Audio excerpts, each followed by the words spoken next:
Okay, so I'm going to go over finding trig limits. And really, there's just one big important thing that you need to know for finding trig limits. And that's actually about this graph right here, which this graph is actually the function of sine x over x. It's an ugly x. Sine x over x. Okay. And as we approach 0 from either the left or the right, both values are approaching 1. So even though we have a hole there, our function has a limit of 1.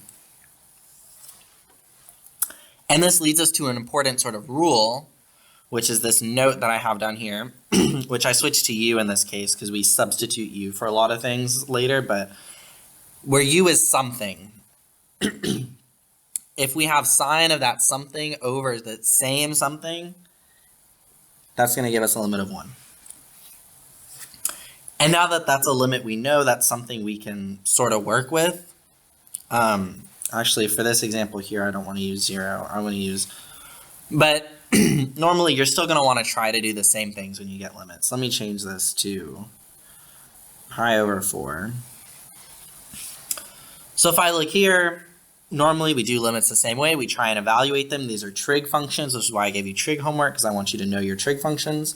If we do 3 sine of pi over 4 over 5 cosine pi over 4, that's the same thing as 3 over 5 times root 2 over 2 divided by root 2 over 2.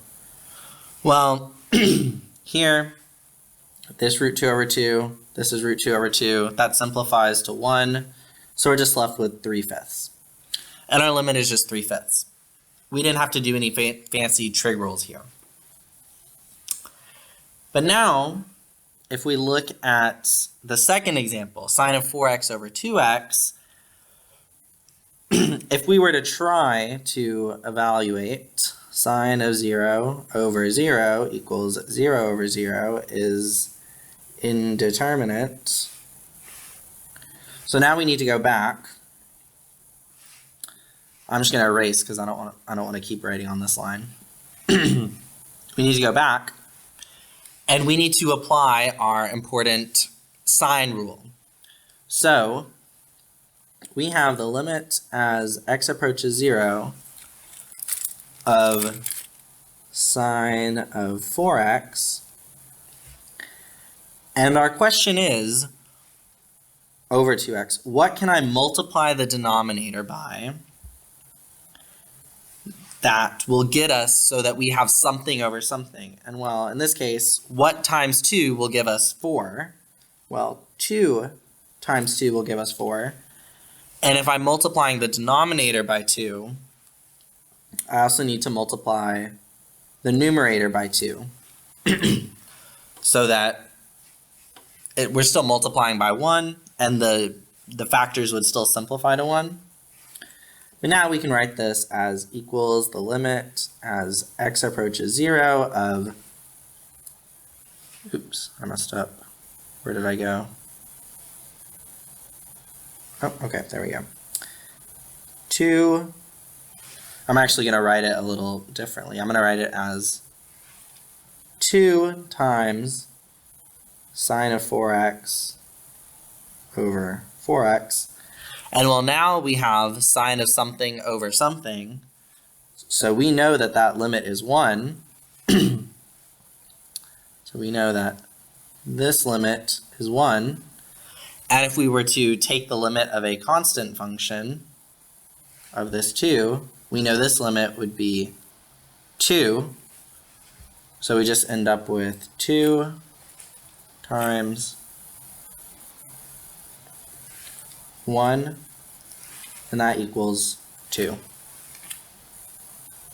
Okay, so that's that function, and now we're going to get more complicated. We're going to bring in tangent, and I chose a specifically sort of tricky one here. But tangent is not fun to work with. I don't like working with tangent. It's the only part of the unit circle I don't really have memorized. So I'm going to turn this into sine of x over cosine of x over 1/2 x. And then using our same sort of algebraic manipulation we've been using, we can rewrite this as sine of x over 1/2 x cosine x. And now I'm going to break this apart. I'm going to write it as, let me actually color code a little bit to make this make more sense for us. We're going to have sine of x,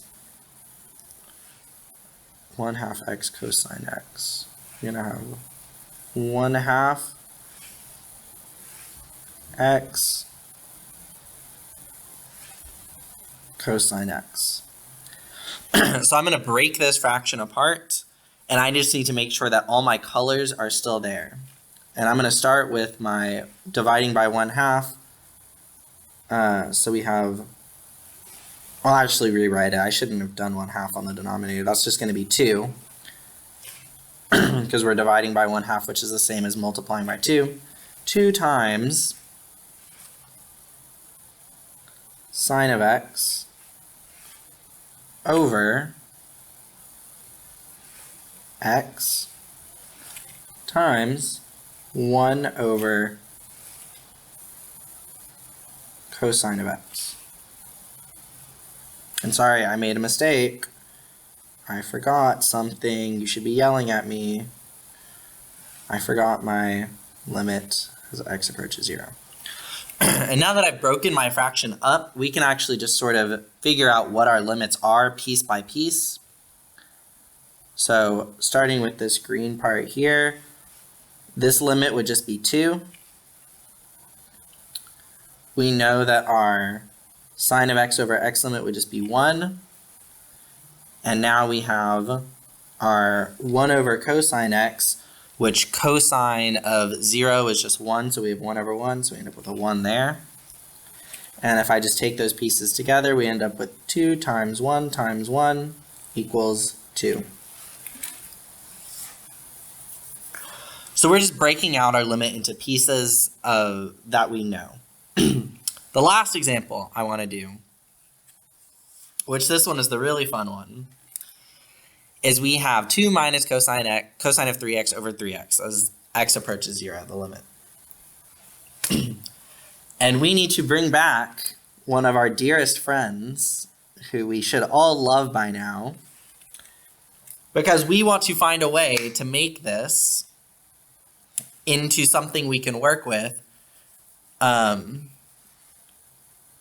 Actually, I need to change this. Let me change this to... I hope this still works out nicely. Let me do 2 minus 2 cosine of 3x. Because that way, if we try to evaluate it, cosine of 0 is 1, 2 times 1 is 2, 2 minus 2 is 0, we get 0 over 0, indeterminate. And we're going to have to multiply by the conjugate here. Because there's one trig identity that we need to be able to work with a lot. But when we multiply by the conjugate, so we get 2 minus 2 cosine 3x over 3x times 2 plus 2 cosine of 3x over 3x, sorry, not over 3x, over 2 plus 2 cosine 3x. Okay. And I'm just going to move down a little bit because I'm running out of space on my line. And now we simplify this limit since we're multiplying by the conjugate. That's just a difference of squares. We have a squared, which is 2 squared, which is 4, minus b squared, which is going to be 4 cosine squared of 3x, because 2 squared is 4 and cosine squared is cosine squared, over 3x times 2 plus 2 cosine 3x. Okay, and now coming back over to our left side because I'm out of space on my line, we can factor our numerator to get 4 times 1 minus cosine squared of x over, what am I doing wrong? What am I doing wrong? What did I forget to write? My limit as x approaches 0 of, and then we have 3x times 2 plus 2 cosine 3x. And I forgot to put another parentheses there on this side, right there. Okay. And now, alarm bell should be going off because we have 1 minus cosine squared of x, which if you remember, let me scroll down so you can see. We have a very important trig identity that you will need to remember, sine squared of x plus cosine squared of x equals 1.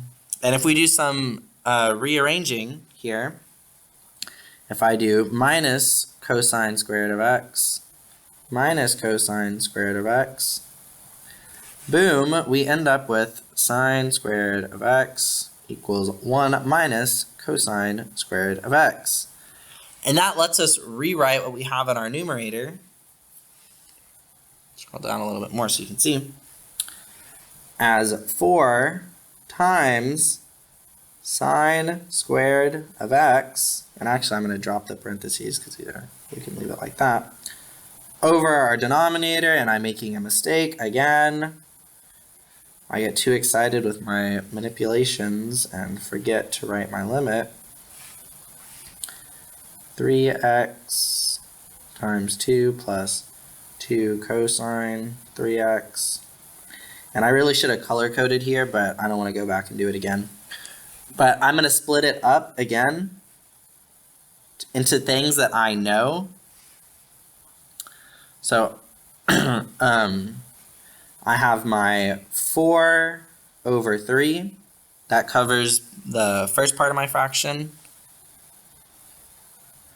And then my sine squared, I'm going to split it up. So I'm going to write sine x times sine x. And under one of these signs, I have 1x, so I'm going to put an x there. And then I don't have anything for my other sine of x, so it's just going to stay the same. And then I have 1 over 2 plus 2 cosine 3 of x. And now that we've broken it apart, make sure we have everything. We have the 4, we have 2 sines on the numerator, we have 3x, and we have our 2 plus 2 cosine 3x on the denominator, so we covered everything. Y'all cannot see. This is getting too big. But now, if I just come down here, I can actually start, or break this into pieces. The limit as x approaches 0, 4/3, this is just 4/3. The limit of sine x over x, we know that to be 1. The limit of sine x, we know that to be 0, because sine of 0 is 0. We evaluate it effectively. And finally, we have 1 over 2 plus 2 cosine 3 of x. This is going to be 1 over cosine of 0 is 1, so this is 1 over 4. So those are our limits, and we just multiply them all together. So we have 4/3, I only write equals 4/3 times 1 times 0 times 1/4. And all of this is times 0, so we just end up with 0. Our limit is 0. Okay, I'll have this posted so that you can reference it starting after class Wednesday.